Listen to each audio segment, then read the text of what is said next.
everyone, it's Helen. Today I thought I would do my December wrap up. You'll have to bear with me. I am currently waiting on a coronavirus test results. I've been feeling rough with my chest the last few days in particular. I've got the continuous cough now. So I'm just waiting for that. So I'm really filming this today just to keep my mind occupied because we've passed the 48 hours waiting time that I was told I would have to wait, and you know it's fine. There's nowhere to go anyway. We're in tier 4 now. The weather outside is, well, we've just got loads of snow and ice, so there's not really far I could go anyway, but I just need to keep myself occupied, so I thought I might as well do this while we're here. So if you see a couple with me sat in my dressing gown, it's because I feel like rubbish, but I wanted to entertain myself with some videos to keep me occupied while I wait. So the first book that I've, hang on, how many did I read altogether? 3, 6, 7, 8, 9, 10, 11, 12 altogether. My aim was to read 14, and I know for a fact that a couple of these have been swapped in, so let me go to my list of what I was planning on reading in December. So you guys for the Twitter picked the 12 Dates of Christmas. I did read that. Steph picked 4 books for me from Steph Loves, so she picked Cinder, which I did read, Amelia Fang and the Barbaric Ball, which I did read, One Day in December, which I did read. I didn't get round to Blood Orange, so sorry about that, Steph, but it was just I need to lower my number of books that I plan on reading in December, so I've learnt that this time, so next December it will be a lot lower figure. And then for the Scrabble pieces, I read 1, 2, 3, 4, 5 out of 8. So I didn't get round to Fairy Tale of New York. I did read Miracle on Ebenezer Street. I did read The Haunting of Pelican City. That's the second Popkin and Stubbs book. I did read Eleanor Oliphant is Completely Fine. I did read A Night In with Grace Kelly. I did read The Six Tales of Christmas. I didn't get round to Roommate, which is on my Kindle, and I didn't get round to One Enchanted Evening by Anton de Beck. So, first book of the month that I read wasn't on my Scrabble TBR. It was The Twits by Roald Dahl. Sophie had been reading this in school and loved it.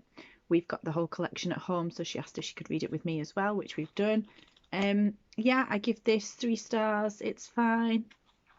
It's basically a man and wife who treat each other horribly, which isn't, I suppose, the best message to give, but it's Roald Dahl, and we know when we're reading Roald Dahl with things like revolting rhymes and stuff like that, it's never going to be everybody's happy, clappy and positive. So yeah, 3 stars. It was fine for what it was. I think Sophie likes them at the minute because we're just getting into chapter books now rather than picture books. We still read lots of picture books, but she's liking us reading a chapter a night with her now. Sometimes we read 3 chapters or 4 chapters in a night, but these ones are easy to get through and keep her concentration. So yeah, enjoyed reading that with her. Then I read Cinder. I give that 4 stars. That's basically about a cyborg called Cinder, and it's a retelling of the Cinderella story. I buddy read this with Chloe from Chloe Reads. I enjoyed that experience. That was my first experience of a buddy read. We just messaged each other on Twitter when we'd read each little bit. She's not sure if she wants to carry on with the series yet, but I really do. So we may not read the rest together, but I would definitely buddy read with Chloe again, and I would definitely buddy read again in general. I actually did 2 buddy reads this month. I'll talk about the other one later. And my niece Alex lent me this one, so I was really grateful for that. So yeah, 4 stars, really good. I'm carrying on with the series. Then I read The 12 Dates of Christmas by Jenny Bayliss. I had really high hopes for this one. I thought it was going to be a 5-star. I really wanted to read some seasonal reads. And the idea of it, of a girl who goes on 12 dates over Christmas through like a quite high-end website, just, I don't know why it fell down. It just wasn't what I thought it was going to be. Loads of the dates were just rubbish. And I thought to myself, don't get me wrong, I know they're not all going to suit the person, but I just thought she'd have had more positive dates than not. So, yeah, I think you can see from a mile off what's going to happen in this. I'm not going to say any more because I don't want to spoil it, but I give this 3 stars in the end because I had such high hopes for it and it just didn't meet it. But it's a beautiful cover. If you're looking for a book at Christmas, just an easy read, go for it. It's not terrible. I really had high hopes for it. The next one I read was The Miracle on Ebenezer Street by Catherine Doyle. This cover is absolutely gorgeous. Lauren and the Books, for her Patreon book club, was doing this one for December. Well, she put out a poll, and there was the option between this one, and I can't remember the one that she picked. Husband, David from the channel Bady David, he selected this one, she selected another. They put a vote out, this one won, I voted for this one as well. So I ordered it in, and I absolutely loved this book. I gave it 5 stars. It's not a Christmas Carol retelling, but it's got quite a few elements that you recognise from the story. But it's basically about a little boy whose dad can't celebrate Christmas anymore. It's too hard because his mum died 3 years ago. His gran is like really into Christmas as well, but they secretly celebrate it together. Like it opens up with them going to like a local fair with a Ferris wheel and all those kinds of things that's Christmas related. Yeah, so there's a purple reindeer, there's just like a fun character called Marley who runs a odds and ends magical shop. It's just everything you would want at Christmas time to give you those Christmassy feels. This is one now that I'm gonna, sorry, the lighting again. This is one now that I'm gonna read every year at Christmas. So I gave this 5 stars. I just loved it so much. I'm partway through listening to the author Q&A that Gavin from How to Turn Your Gavin did with Catherine Doyle, so I want to carry on with that as well. So yeah, definitely recommend. The next one I read was a buddy read with my sister. Eleanor Oliphant is missing. I actually need to ring her today because I ended up reading a bit ahead of my sister and finishing it, and I said to her, don't worry about it, take your time, because this is a book that I'm not going to forget. It is a very memorable book. And she actually, when I rang her last night to wish her Happy New Year, she said, I've got 1 page left. I don't know how you end up with just 1 page left, but she had 1 page left, so I'm going to ring her today and ask her her thoughts. There are trigger warnings for this, for suicide, emotional abuse. Eleanor is a complex character. She likes routine. She's quite, I'd say, obviously she goes out because she goes out to work, but she's quite a hermit in a lot of ways, quite an insular person.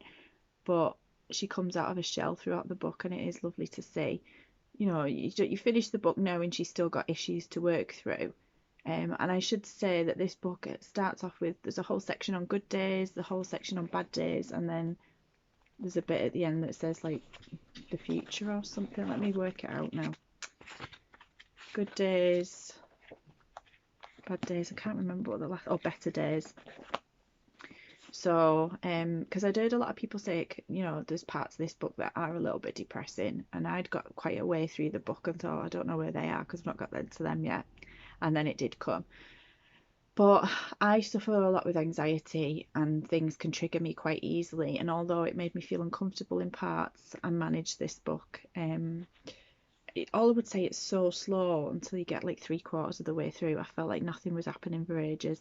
So it's not a book I wouldn't recommend necessarily, but it's not one that I would ever reach for again, I don't think. And yeah, that's all I've got to say about it really, but 3 star for me.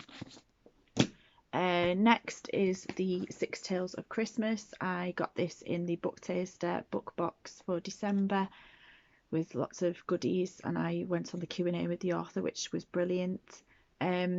This book looks like a fluffy chicklet, which there's nothing wrong with, but I think it does this book a disservice because it talks about all kinds of issues. It looks at grief, loss, redundancy, you know, that whole small town, well, small village feel where everybody knows everybody's business. It's set in a bookshop, and the bookshop is struggling, which a lot of bookshops, independent bookshops, are at the moment. It's just lovely, and it's another one that I'm going to read every Christmas. So those two, the Miracle on Ebenezer Street and the 6 Tales of Christmas, I am going to get out every Christmas from now on because I really enjoyed this one so much. I think it does help that it's set in a bookshop, and I just love bookshops, but it just had a lot to it. And basically the people who own this bookshop decide to send 6 books out as a random act of kindness, and all the people they send them out to are all interweaved in some way. I mean, I think it's hard not to in a small village, but it was just really, really good and interesting. and I really cared about the characters. So yeah, I gave this 4 stars, and I am going to read this next Christmas too. The next book I read was Amelia Fang and the Barbaric Ball. Excuse me. Steph picked this one for me. It's the first in this Amelia Fang series. It's got lovely pictures all the way through. This was at the Halloween dark feels. I know we were in December this time, but you know, it's not too far off from Halloween, is it? It was just a nice story. It's a series that I would read with Sophie when she's older, and I am going to carry on with it. I gave it 3 stars. It didn't blow me away, but it's not that kind of series really. But I did enjoy looking at the pictures. I knew it was going to be a quick read, and I think I read it within a day. So yeah, love this one. Next, Fantastic Mr. Fox. Another one. Sophie read this with Andy not long ago, and then she said she wanted to read it with me too. So we did. I remember seeing a copy at school when I was younger, and I think maybe the teacher might have read it to us. So yeah, I liked it a lot. I gave it 3 stars. You know, it's not the nicest subject where the fox has got to try and find food for its babies, because otherwise they're going to starve to death because these hunters are sat outside the hole that they're hiding in.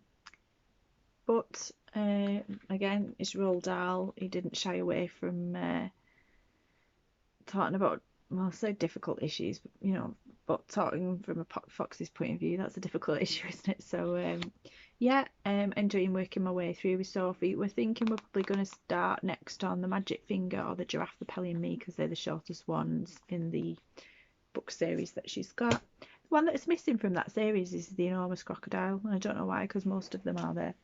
The next one I read was Potkin and Stubbs, The Haunting of Pelican City. I'm proud of myself for making sure I read through this one, because I've got Ghostcatcher to read, and that's on my January TBR. And if I hadn't done this, I'd have had to pick a different book for the letter G, because I picked that as that letter for my January TBR. Another great book by Sophie Green. Loved the first one. I'm pretty sure I give the first one 4 stars as well. I give this 4 stars. This one was creepier. I thought the first one was a little bit creepy. This is even more creepy. I'm not sure this is something I would read to Sophie for a long while yet, because there's like freaky dolls in this one, and spirits and stuff. But it's just, I felt more like it was a bit more like a thriller than a middle grade, to be fair. Yeah, Lil and Nedley solving a mystery, again with Abe, the private investigator, joining in. And yeah, I can't say anything because it'll spoil the other book, but looking forward to the 3rd one this month now.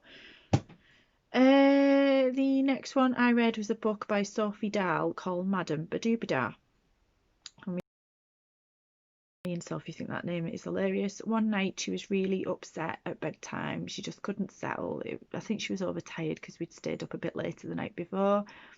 So I said, let's listen to a Roald Dahl book on BorrowBox, which is the audiobook and ebook service from the library that I work at. Went on, all of the Roald Dahls were already checked out to people, but Sophie Dahl popped up and this book came on. And it's basically about a girl that lives in a hotel in, I want to say Blackpool, but I don't know if that's where it's set. I can't remember.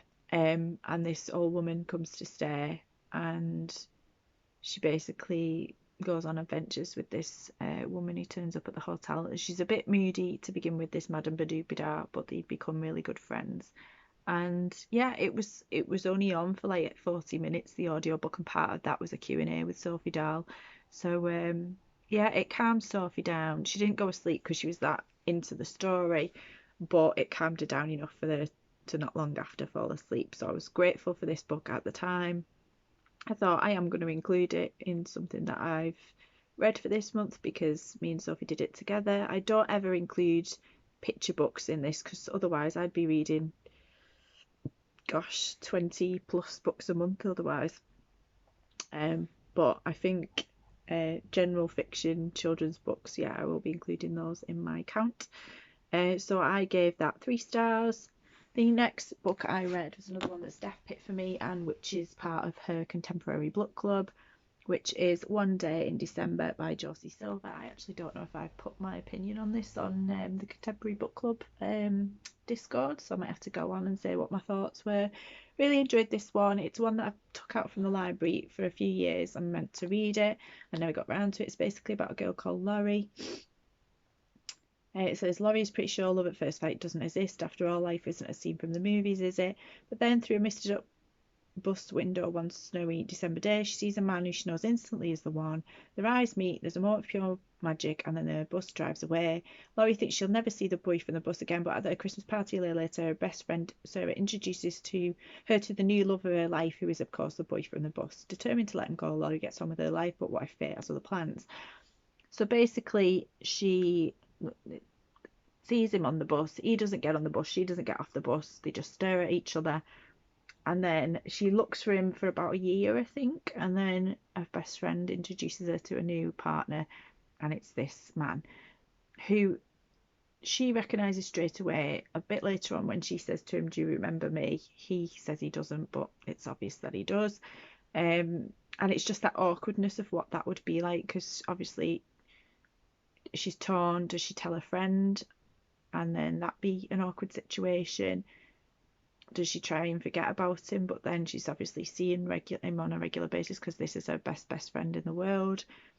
It just went on a bit long for me, this, because it was just back and two all the time. Are they? But other than that, yeah, I give it 4 stars because I did enjoy it. It was set in December, but I wouldn't necessarily say it was a Christmassy book, really. Yeah, I liked it enough to give it 4 stars. Like I said, I just needed it to be a bit shorter. And then the final book that I decided to pick up, I was torn between this and Blood Orange because I wanted to read all of the 4 books that Steph had picked for me. But I only had 2 days left and I needed it to be something easygoing, especially feeling rough at the minute. I just wanted something that wasn't too taxing on my brain. And this is the last in the A Night In With series by Lucy Holiday. I'd already done A Night In With Audrey Hepburn, A Night In With Marilyn Monroe, and I only had Grace Kelly left to do. And if you saw my Vlogmas video where I talked about this series that I need to complete, this was one of them, and now I've done it. So that's one less series that I'm going into 2021 needing to complete.